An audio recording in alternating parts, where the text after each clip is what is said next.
নমস্কার, কৃষ্ণকথা চ্যানেলে আপনাদের সকলকে স্বাগত। আজ আমরা জানব শ্রীমদ্ ভাগবত মহাপুরাণের তৃতীয় স্কন্ধের তৃতীয় অধ্যায়। বিষয়টি হল শ্রীকৃষ্ণের অন্যান্য লীলা বর্ণনা। যদি কেউ সম্পূর্ণরূপে শ্রীমদ্ ভাগবত মহাপুরাণ শ্রবণ অথবা পঠন করে থাকেন তবে মোক্ষ লাভ করতলগত। তাই ভিডিওটি পুরো দেখুন এবং ভালো লাগলে চ্যানেলটিকে সাবস্ক্রাইব করুন ও ভিডিওতে একটি লাইক অবশ্যই করুন। প্রথমে বন্দিন আমি নরনারায়ণ কৃষ্ণদ্বৈপায়ন ব্যাস সুখদেব পরীক্ষিত বিশ্বম্বর হৈমবতী পুত্র বিঘ্ন বিনাশন। মা সরস্বতী, আমি তোমার চরণ বন্দনা করে এই পাঠ শুরু করছি। তো বলছে, উদ্ধব বলেন, হে বিদুর, অনন্তর শ্রীকৃষ্ণ তার মাতা পিতা দেবকী বসুদেবের সুখ বিধানের ইচ্ছায় দাদা বলরামকে নিয়ে মথুরায় এলেন এবং শত্রু দলাধিপতি কংসকে উঁচু সিংহাসন থেকে সবলে নিচে নিপতিত করে তার প্রাণহীন মৃতদেহকে প্রবলভাবে মাটিতে টেনে টেনে ঘুরিয়েছিলেন। কি করেছিলেন? ভগবান শ্রীকৃষ্ণ মাতা পিতা দেবকী বসুদেবের সুখদানের জন্য বলরামকে নিয়ে এসেছিলেন এবং কংসকে বধ করে দিয়েছিলেন।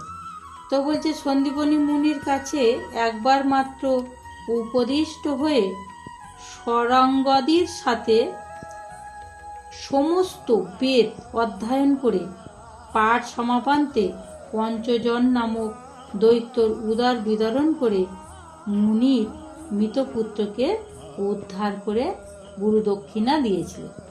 আর ওনার গুরু কি বলছে? গুরুদেব সন্দীপনী মুনি তার কাছে সমস্ত বেদ একেবারে একবার করে অধ্যয়ন করে সঙ্গে সঙ্গে উনি সব কিছু শিখে গিয়েছিলেন। আর ওনার মৃতপুত্রকে উপহার দিয়েছিলেন গুরুদেবকে। তো বলছে, ভীষ্মক রাজকন্যা রুক্মিণীর বিবাহের উদ্দেশ্যে রুক্মিণীর ভাই রুক্মী, শিশুপাল প্রভৃতি যে সকল রাজাকে নিমন্ত্রণ করেছিলেন, ভগবান শ্রীকৃষ্ণ সর্বসমক্ষে সেই নরপতিদের মস্তকে পদাঘাত করে, অর্থাৎ তাদের পরাজিত করে গন্ধর্বমতে বিবাহ করার জন্য গরুর যেভাবে অমৃতকুম্ভ হরণ করেছিলেন সেইভাবে নিজ অংশরূপা রুক্মিণীকে হরণ করেছিলেন। কে হরণ করেছিলেন? ভগবান শ্রীকৃষ্ণ। মানে ওনার দাদা অন্য শিশুপালের সঙ্গে বিবাহ দিতে যাচ্ছিলেন। তো রুক্মিণীর ইচ্ছা যে ভগবান শ্রীকৃষ্ণকে বিয়ে করবে, তাই উনি কি করলেন? গরুর যেমন অমৃতকুম্ভ হরণ করেছিলেন, ঠিক ওই রকম রুক্মিণীকে হরণ করেছিলেন। তো বলছে, স্বয়ংবর সভায় 7টি অবিদ্ধ নাসিক, মানে যাদের নাক বিদ্ধ হয়নি, বৃষকে দমন করে নগ্নাজিতিকে মানে সত্যাকে বিয়ে করেছিলেন। ভগবানের আরেকটা স্ত্রীর নাম কি? সত্যা। তিনি ওই যে 7টা বৃষকে উনি কি করেছিলেন? দমন করেছিলেন, একসাথে করে সত্যাকে বিয়ে করেছিলেন। তো বৃষ দমন করতে না পারায় অপমানিত হয়েও অনেক নরপতি নিজেদের অজ্ঞতার জন্য সেই কন্যার অভিলাষ ত্যাগ করতে না পেরে শ্রীকৃষ্ণের বিরুদ্ধে অস্ত্র ধারণ করে রাজকুমারীকে ছিনিয়ে নিতে চেয়েছিলেন। তারা পারেনি বৃষকে দমন করতে, তাই তাদের সঙ্গে বিয়ে হয়নি। এবার ভগবান শ্রীকৃষ্ণ যখন করলো, তখন ছিনিয়ে নিতে চাইছে, যে আমরা পারিনি, উনি পেরেছে, এরমভাবে মানে ছিনিয়ে নিতে চেয়েছিল। তখন ভগবান শ্রীকৃষ্ণ স্বয়ং অক্ষত থেকে নিজ অস্ত্র প্রয়োগে সেই সব নরপতিদের নিহত করেছিল। নিজে অক্ষত ছিল, কিন্তু সেই সব নরপতি থেকে শেষ করে দিয়েছিল।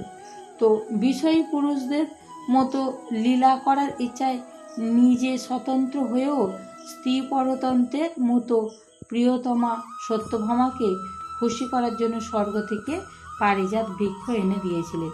তেমন বিষয়ে পুরুষরা কি করে? নিজের স্ত্রীর কথা সব কিছু শোনে। সেই রকম উনিও ওরকম দেখাতেন যে আমিও একটা বিষয় পুরুষ। হ্যাঁ, তো সত্যভামাকে খুশি করার জন্য স্বর্গের পারিজাত বৃক্ষ এনে দিয়েছিলেন। সত্যভামাও ভগবানের আরেকটা স্ত্রী ছিল। তো তখন ইন্দ্রপত্নী শচীদেবীর প্ররোচনায় পারিজাতের জন্য ক্রোধাগ্ধ হয়ে ইন্দ্র সসৈন্য কৃষ্ণকে আক্রমণ করে।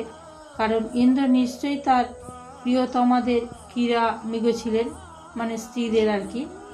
তো ভূমিপুত্র নরকাসুর যুদ্ধকালে নিজের শরীর দিয়ে আকাশ গ্রাস অর্থাৎ আচ্ছন্ন করলে ভগবান শ্রীকৃষ্ণ তাকে বিনাশ করেন। ভগবান শ্রীকৃষ্ণ তাকে কি করলেন? বিনাশ করলেন।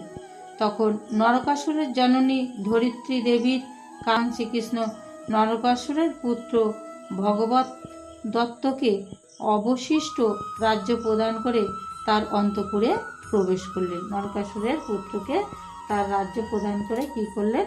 অন্তঃপুরে প্রবেশ করলেন।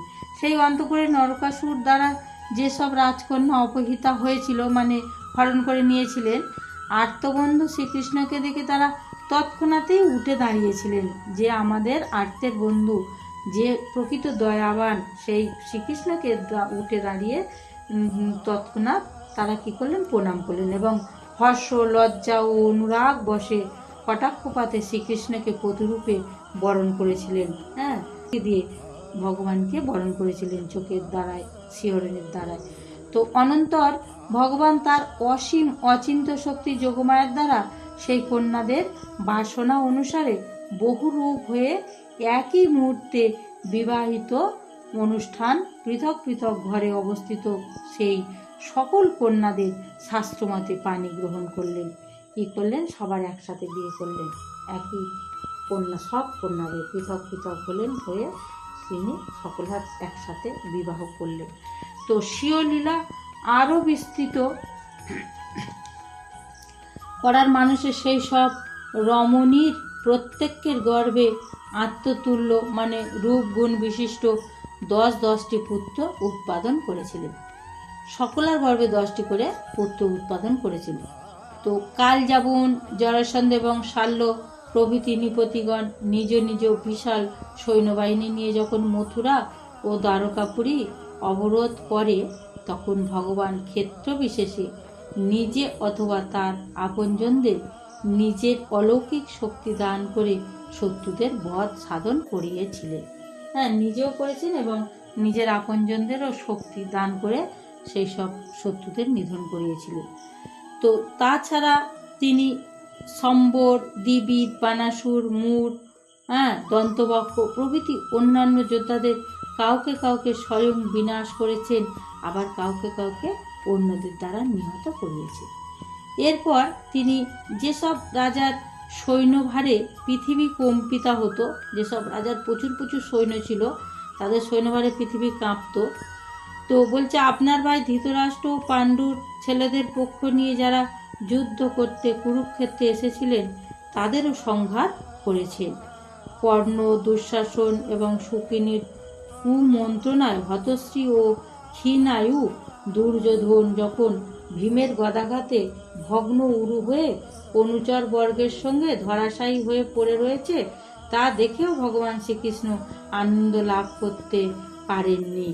তিনি চিন্তা করতে লাগলেন, দ্রোণ, ভীষ্ম, অর্জুন এবং ভীমের নিমিত্ত যে অষ্টাদশ অক্ষরীয় সেনারূপ গুরুভার বিনষ্ট হয়েছে, তাতে পৃথিবীর ভার আর কতটুকু কমেছে? যে 18 দিনের যুদ্ধে আর কতটুকু বা পৃথিবীর ভার কমেছে? কারণ আমার অংশরূপ প্রদ্যুম্নাদির শক্তির দ্বারা সুরক্ষিত দুর্বিসহ যাদব সৈন্য তো এখনও পৃথিবীতে বর্তমানেই রয়েছে।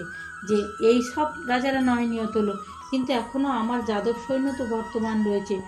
এই যাদবরা যখন মদ্যপানে উন্মত্ত ও আরক্ত লোচন হয়ে নিজেদের মধ্যে কলহে প্রবৃত্ত হবে, তখনই এরা ধ্বংস হবে। যে মদ খাবে, নিজেদের মধ্যে কলহ করবে, তারপর তো এরা ধ্বংস হবে। এছাড়া অন্য কোনো উপায় নেই। আমি পরমধামে গমনে প্রবৃত্ত হলে এরা নিজেরাই পরস্পর বিবাদ করে অন্তর্হিত হয়ে হবে, অর্থাৎ শেষ হবে। তো বলছে আমি তাহলে পরমধামে যাওয়ার চেষ্টা করি। তো এই সব চিন্তা করে ভগবান শ্রীকৃষ্ণ যুধিষ্ঠিরকে তার পৈতৃক রাজ সিংহাসনে সংস্থাপিত করলেন এবং সৎ পুরুষগণের অনুসরণীয় পথ প্রদর্শন করে নিজের আত্মীয় বন্ধুদের আনন্দ বিধান করলেন। সৎপুরুষদের অনুসরণীয় পথ, মানে তারা যেমন করেছে সেই সব পথ অনুসরণ করলেন, করে নিজের আত্মীয় বন্ধুদের আনন্দ বিধান করলেন। তো তো অর্জুনপুত্র অভিমন্যু তার স্ত্রী উত্তরার গর্ভে পুরুবংশের যে ভবিষ্যৎ পুরুষকে স্থাপিত করে গিয়েছিলেন, সেই গর্ভস্থিত বালক অশ্বত্থামার ব্রহ্মাস্ত্রে নষ্ট হবার উপক্রম হয়েছিল, কিন্তু ভগবান শ্রীকৃষ্ণ তাকে রক্ষা করলেন। যে পরীক্ষিতের কাছে সুখদেব এত শ্রীমদ্ ভাগবত প্রবচন করলেন 7 দিন ধরে, সেই পরীক্ষিতের মার নাম ছিল কি উত্তরা, আর বাবার নাম ছিল অভিমন্যু। তো সেই গর্ভস্থিত বালক অশ্বত্থামা ব্রহ্মাস্ত্র দিয়ে মেরে দিচ্ছিল, তো ভগবান তাকে রক্ষা করেছে। বলছে ধর্মনন্দন যুধিষ্ঠিরকে দিয়ে তিনি 3টি অশ্বমেধ যজ্ঞ করিয়েছিলেন, আর যুধিষ্ঠিরও শ্রীকৃষ্ণের অনুবর্তী হয়ে নিজের ছোট ভাইদের সহায়তায় রাজ্য পালন পূর্বক পরম আনন্দে দিন যাপন করতে লাগলেন। 3টে যুধিষ্ঠিরকে দিয়ে 3টে অশ্বমেধ যজ্ঞ করেছিলেন। উনিও ভগবান শ্রীকৃষ্ণের পদতলে সবসময় থাকতেন আর সুখে দিন যাপন করতেন।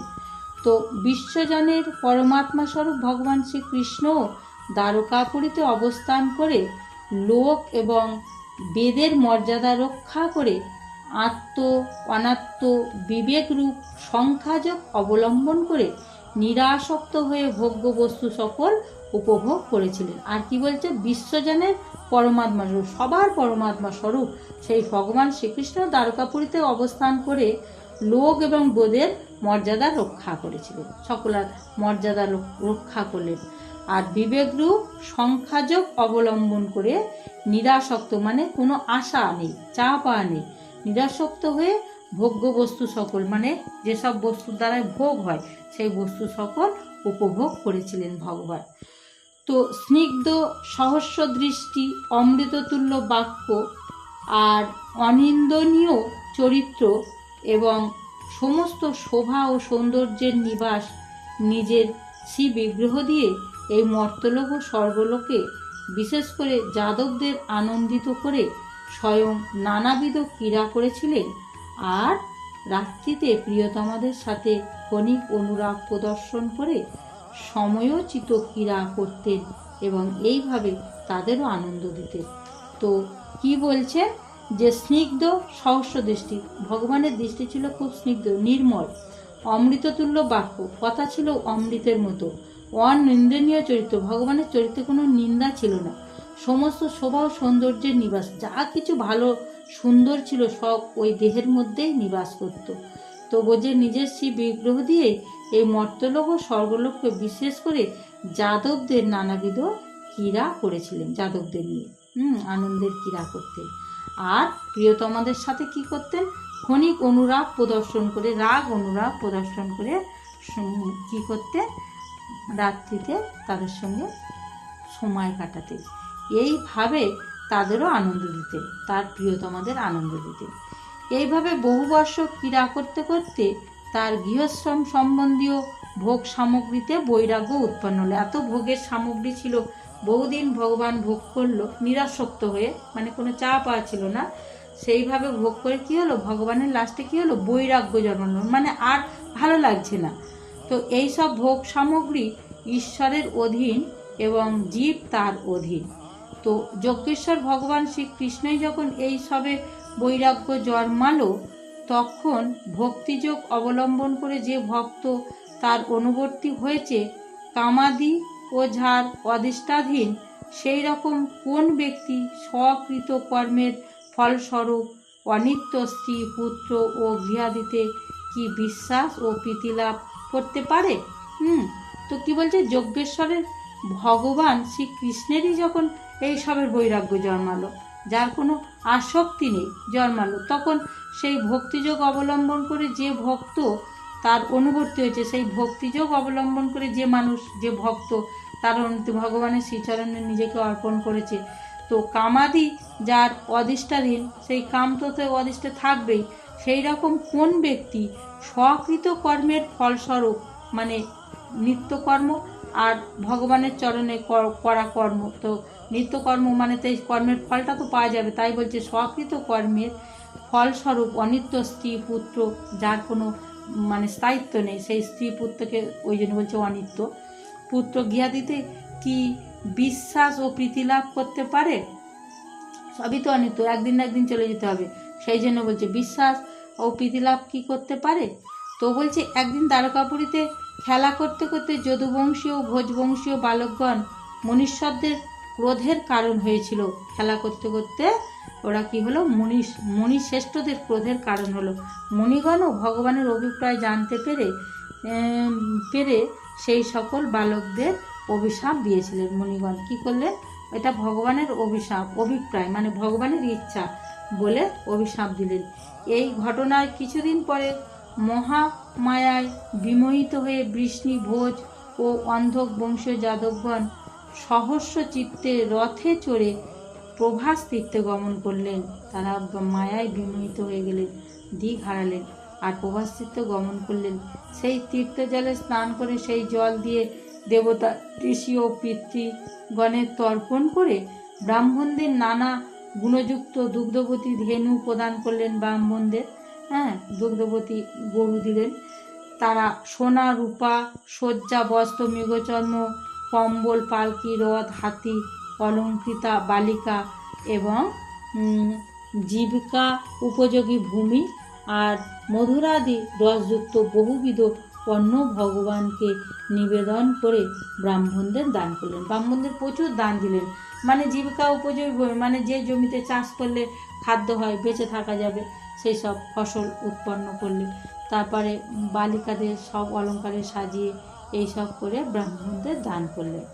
তারপরে বলছে ব্রাহ্মণদের জন্য প্রাণ বিসর্জনে প্রস্তুত পরাক্রমশালী যদু বীরগণ মাটিতে মাথা রেখে তাদের প্রণামও করলেন। তারপর কি করলেন, যদুবংশরা মাটিতে মাথা রেখে তাদের প্রণাম করলেন। তো আজ আমি এখানে আমার পাঠ রাখলাম। ওম নমো ভাগবতে বাসুদেবায়। ওম নমো ভাগবতে বাসুদেবায়। ওম নমো ভাগবতে বাসুদেবায়।